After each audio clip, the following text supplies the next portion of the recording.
Une fois revenu au Cameroun, où j'ai subi de plein fouet la mort de ma dernière petite sœur, j'ai fait la connaissance de deux femmes. La première, d'obédience catholique, flirtait avec le mouvement pentecôtiste comme la plupart des catholiques.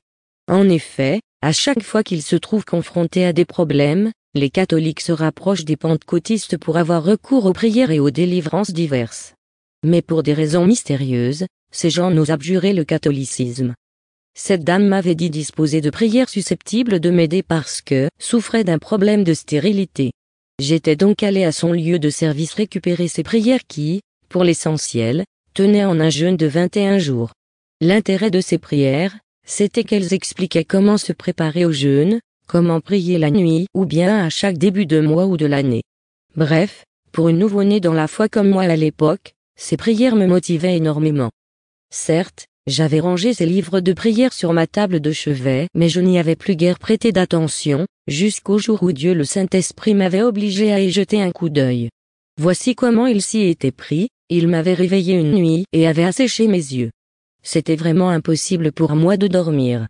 À cette époque-là, je lisais facilement, je dois même avouer ici mon goût d'alors pour la lecture.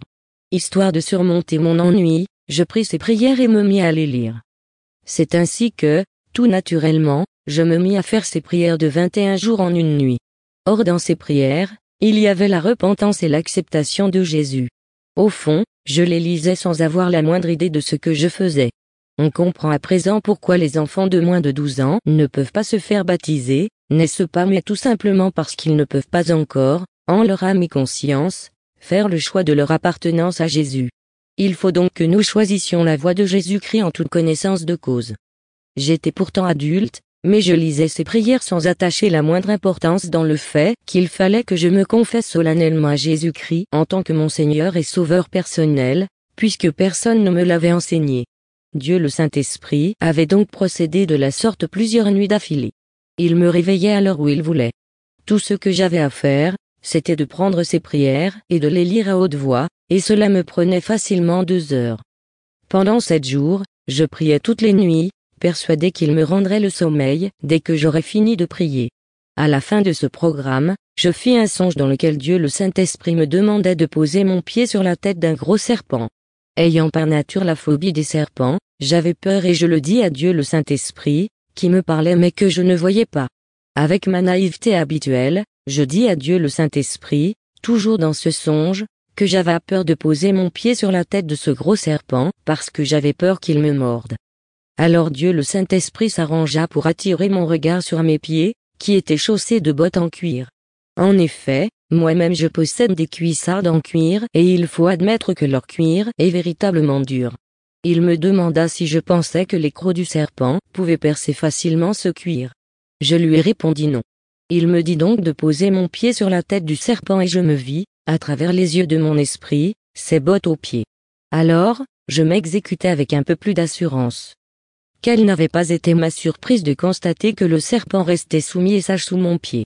Ce n'est que par la suite que je lus, dans le livre de Luc 10, 19, « Voici, je vous ai donné le pouvoir de marcher sur les serpents et les scorpions, et sur toute la puissance de l'ennemi, et rien ne pourra vous nuire. » Avec mon niveau rudimentaire en spiritualité, je compris ce jour-là que j'étais délivré de l'emprise du diable.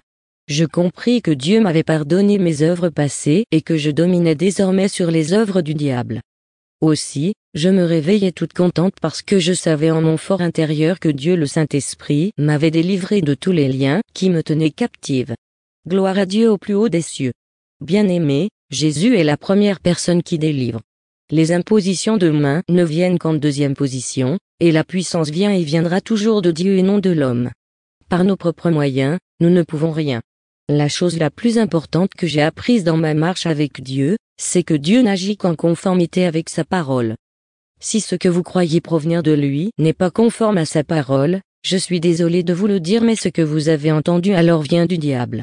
Vous êtes nombreux à entendre des voix et à dire par-ci par-là que Dieu le Saint-Esprit s'est adressé à vous, alors que c'est l'esprit du python qui s'est adressé à vous. Faites donc attention. Car tout ce que Dieu vous dira trouvera toujours son fondement dans la Bible et sera aussi conforme à sa nature. Ne l'oubliez jamais.